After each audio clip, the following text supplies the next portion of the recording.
Onda koşan Bazı bir karşılar kapalı. Ama kötülüğüne verip verip olsa bütçetinde harca bilet. Özüm tuttum 42 milyon son. Anın jartısındağı da içki содержаниясына кетип калат. Эми өнүктүрүүгө болгон 20 миллион сом калат токтогул шаарындачы. Ошондуктан деп билет деле кереги жок да. Менде 3 маселе бар. Эң биринчи маселе мен угуп калдым жакында ушу Камбарада бир КЕС курулат. Ошол жерге мына министрлер кабинетинен новостилерди угуп атам, маалыматым жок. Жакшы мындай олуттуу акча бөлүнөт. Эми ошо социалдык муктаждыктарды камсыздоо маселеси боюнча акча бөлүнөт. Канча көлөмдө экенин эгер болсо ошого biraz токтолуп жооп берип кетесиз азыр сөзүмдүн аягында. Мен эң биринчи ошол демографиялык абалды айткым келип атат да, өзүңүз көрүп атасыз. Жерди сурап атат могул жерде. Башка маселелер болуп атат. Акылбек Алякунович билет, базардын айланасында кандай биздин ушул Токтогул район тургундары тыгын болду. Эми элестетиңиз, сиз менен биз баягы билим деңгээлин айта турган болсок, 10 жылдык тепкичте Абсатар Токтогулович деңгээл өтө мындай критический абалга келет да. Ана жакында мен айттым да, Эркин Абаскановичкечи жада калса Токтогул шаардык мындай мэриянын таштанды төгүүчү жайы жок. Көрүстөн коюучу жайы жок. Бардыгы бул айылөкмөткө карап атат да. Мен эмнени айткым келет? Эң биринчи маселелердин бири аймактык бөлүк өзү начар болуп атат. Абсатар Токтогулович мына Акжолду айтып атат, 7-чини айтып атат, микрорайондор ал жак толуп калды. Мына ишенбесең сураңыз могул жерде. Тилке жер алат элем деген үй бүлөлөрдүн саны бүгүн 3000ге жетти. Эми элестетиңиз, канча бир жылда кандай болот? Ошондуктан биздин территорияны чоңойтуш керек. Эмне үчүн Токтогулдун да шаардык жашоочуларына дачный участоктары берилбейт? Мынакей аталарым ошого мына муктаж болуп атат. Мунун баардыгы ошо шалакылыктан келип чыккан, алып сатуулардан келип чыккан. Бүгүн мынакей сураңыз, 1 миллион сомго чейин жетейин деп калды да, 4 тилке жер. Суусу жок, свети эми барды. Карасаңыз, бул маселелерди ошол өтө бир окурталуу караш керек да чоң маселелерге. Эми ошол Камбаратадан бөлүнгөн акча боюнча мына шаар статусун алып атабыз. 12-жылдан бери, 10 жыл болуп калды. Абсатар Токтогулович 10 жылда шаардын статусунда мына урматтуу жашоочулар 3 критерий болот да. Бул канализация, бул таза суу, бул отопление. Абсатар Токтогулович кыйын обстановкага келип калды азырчы. Мындай жаштар колго алып, ошол маселени инвестициялар тартып келели деген ой максаттарыбыз бар. Эми карасаңыз, ошол Камбаратадан бөлүнгөн акчадан мынакей канализациянын бүгүнкү күндө таза суу бүтөйүн деп калды. Эми ал дагы толук кандуу эмес, ишин да текшеребиз, эми көрөбүз ал кандай болот экенин. Эми канализацияны тез аранын ичинде кылмасак, мынакей могул жерде айылдан келди, бияктан келди. Бул биздин мындай борборубуз да, борборубузду көркөйдүрүш керек болуп атат да. Канализацияга курулбаса Абсатар Токтогул 10 жылда критический обстановкага келет. Ошон үчүн Камбаратадан бөлүнгөн акчадан эң биринчи канализацияны кылып бериңиз. Мына баш аягын тарпаштар талкалап бүттү, ага жардамчылар айланасында эле отурат азырчы. Бул ачык сөз.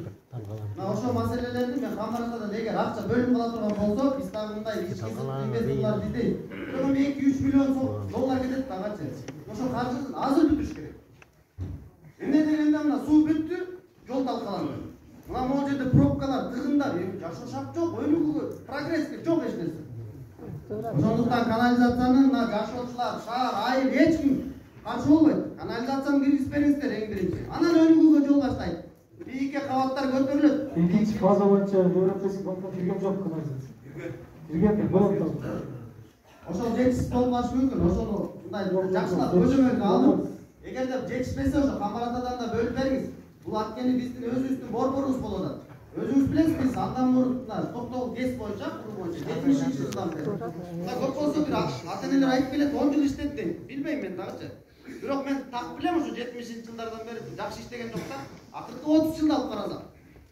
Ошон үчүн бул маселени эң биринчи коюш керек болот. Экинчи маселе жол. Мына ушул акчадан жолго бөлүп бериңиз. Мага мен блогерлик кызмат кылам бүгүн. Бул жак болсо мына кара күнөөгө чейин жыйып, мына кече күнү араң интернетке чыгып, мына бир аз түртүштү. Эми бюджет аз да, мен түшүнүп атам анычы. Бул жак толукка чейин. Саргамышты айтып эле койгон, акча жетпейт айкачы. Байкуштарга. Жок дегенде мына совет толукка чейин жеткириш керек. Толуктун бүгүн Абсатар Токтогул жол киреси 700 сомго жетип калды. Бир кишиге. Элестетсең, биз бул Бишкектин баасы. Эми ал жерде айыл жергенин акча жок да. Ошондуктан эң биринчи эки жакка жол 3 жак бар бизде. 3 жакка бир аз стимулирующий гранттар табасызбы, же болбосо тиги жактан табасыздарбы? Ошону бир аз каржысын бөлүп бериңиздер. Жол кимдин балансында экен? Эуда турат. Кандай кыласыздар? Өзүңүздөргө бөлүнгөндө буга чейин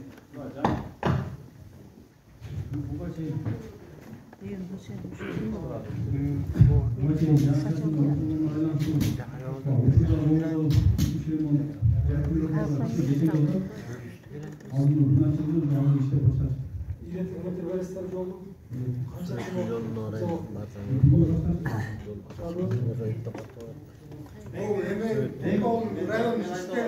Мен аягына чейин чыгайын жолду. Ушун аягына чейин чыгып бериңиздер, элдер анткени өтө көп туруп атат да. Экинчи маселе, Асатар Токтогулович, өзүңүз билесиз, спецфонд боюнча мына күзгө мал текшерилет. Мына мен ушул жерде жашоочуларга, биздин тургундарга баарына басып айтып кетким келет да. Мыйзамдуу жолдор бар. Өзүңүз билесиз, токтомду 15 күнгө чыгарып бердиңиз. Акчанын көлөмү болсо 1 миллиард 300 миллион сом болуп атат. 15 күндө текшериш невозможно. А бирок керге билим жетишпеген адамдар талап кылып атат да, текшербейсиңерби? Хорошо текшерели. Бирок биз жарандык позиция менен текшеребиз деп атайын аудит жасалган. Болот, мен 15 күнгө чыгарган жокпуз, биз узартканбыз аны.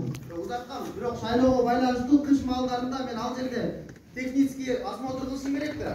Курулуштарда мен кантип текшере алам? Биринчиден. Эми мен мага ошондой вазифа келип калды, мен анын баарын баягы жарандарга өмүргө түзүп берейин деп атам да. Көрсүн ушу акчаны. Мен да өзүм кызыктармын. Жаштар да кызыктар. Мен жаштардын атынан келип атам да. Карасаңыз 15 күндө жетише албадым, бирок сиз менен келишкенмин. Аке, жылдырып бериңиз, мен шайлоого катышайын, андан кийин келейин депчи. Эми карап туруңуз. Аудиторду алып келдим мен. Аудитор бекер келбейт. Мен бухгалтерияны текшергенге, жолбосо строительный текшерүүлөргө билим жетпейт да. Анын баарын заключение чыгарып бериш керек. Жөн эле бак көргөн кереги жок. Эми алар акчага келди. Акчаны мен бүгүн 80 000 сом аран төлөдүм. Элдин атынан. Мына ушул маселени 10 жылга текшериш керек болот. 2022ден 2010го чейин. Андан нарагын мен текшербейм. Ошондуктан 10 жылга карасаңыз, Асатар Токтогулович, 1 жылды текшериш үчүн аудиторлор менен жанагы технический технадзор экөө биригип 30 000 сом алабыз. 10 жылга мен 300 000 сом табышым керек. Каяктан табам? Элдер түшүнбөйт. Мамлекет каршылап атат.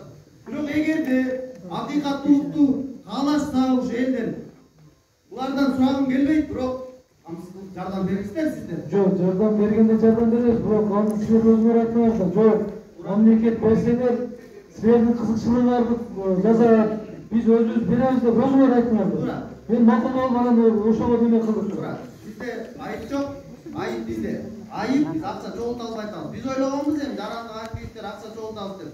Бирок ал акчаны табам, ал акчаны тапкыча менде убакыт керек анда, мага убакыт керек. Жок, убакыттан сиз эч кандай камтала болбоңуз. Тапкан күнү келиңиз, мен жардам берем. Шартты түзүп берем. Эл жұрт барыңыздар уголуңуздар, мага ишенич артыңыздарбы? 12 жылды жакшылап текшерип берем, спецфондунда ачык кылып күн сайын интернетке чыгарып. Бирок мен акча булагын таап келишим керек. Аны мен каяктан табам, аны элдерден сурайм да, мындайча айтканда. Ага убакыт керек. Үчүнчү маселе. Бул маселе боюнча түшүнүктүү болду окшойт. Элге дагы мына Асатар Токтогулович өзү дагы мына түшүнүп атат. Үчүнчү маселе, өзүңүз көрүп атасыз, бензиндин баасы мына бизде толук да 77 сом экен, бизде 67 сом экен. Баасычы, бензиндин баасы. Жол кире болсо 700 сомдон мына шаарга чейин катташ 1000 сом болуп калды. Элдердин чөнтөгү ошондой эле. Эми карасаңыз, автоваза маселеси боюнча айткым келип атат. Эмне үчүн ички каттамдарды биз толук мындай жүргүзбөйбүз? Эмне үчүн биз муниципалдык ишкана ачып, биз өзүбүз мындай айлык майна төлөп бир адамга эленчи, бир маршрутты мындай жалдап, рабочий место түзүп, жана мындай айлык майна жол кирени акыны ылдыйраак түшүргөнгө мүмкүн эмес. Бүгүнкү күндө мына сарпачтардын үй бүлөсү менен келген деп айтканбыз. Жолдош прокурордо буга кылмыш иш козгогон, бирок токтоп турат. Ошого мындай инвестор болуп кирди, демек ошолордун баарын кылып бериш керек. Кылып бербей, мамлекетке өткөрүш керек. Сизден мен суранам ушул учурдан пайдаланып. Экинчи маселе боюнча мага ачык калтырдыңыз, өзүм чечейин. Биринчи маселе боюнча, тамарата боюнча эске аласыз деп мен эсептейм. Üçüncü mesele boyunca mında göçmeciğini ötkörüp beriңiz. Menin katışımda uşu жерге barıp beriңiz ellerin katışuusunda. Эмнеге дегенде ал жер азыр көмүркана болуп калган. Билгиңиздер келсечи. Ал жерде жашоочулар да айтып атат. Бара азыр таза ойлоп атат.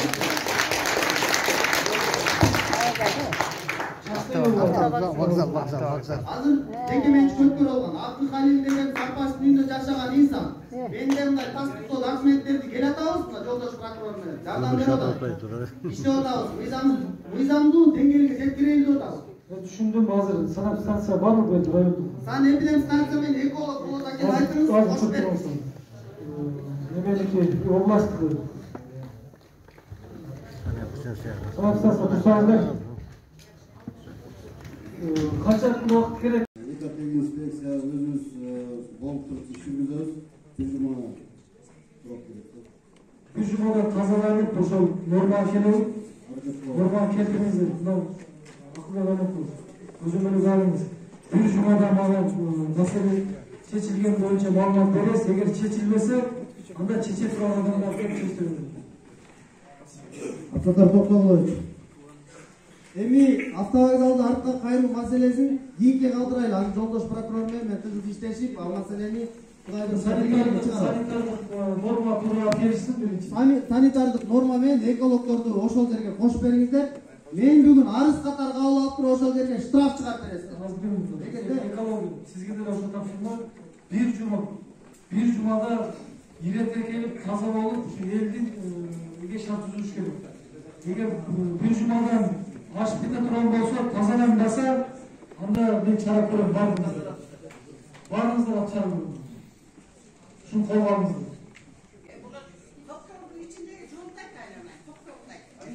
Аны ошол камбаратанын негизинде Кудай күч акча келип калса, Абдакар Токтогулович жол маселеси айттым го, суу маселеси ооздуруй турат.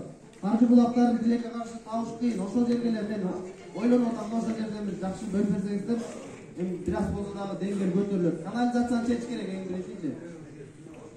Рахмат, ошол автовокзал боюнча анан кийин мен номерлерин алып калып чалсаңыздар, штраф кылып, ошол жерге жашнакай иретке келтириш керек. Анан арт калуу маселелер боюнча да иштейбиз. Эң биринчи жашнакай обликке келтирели. Рахмат. Үчүнчү маселе.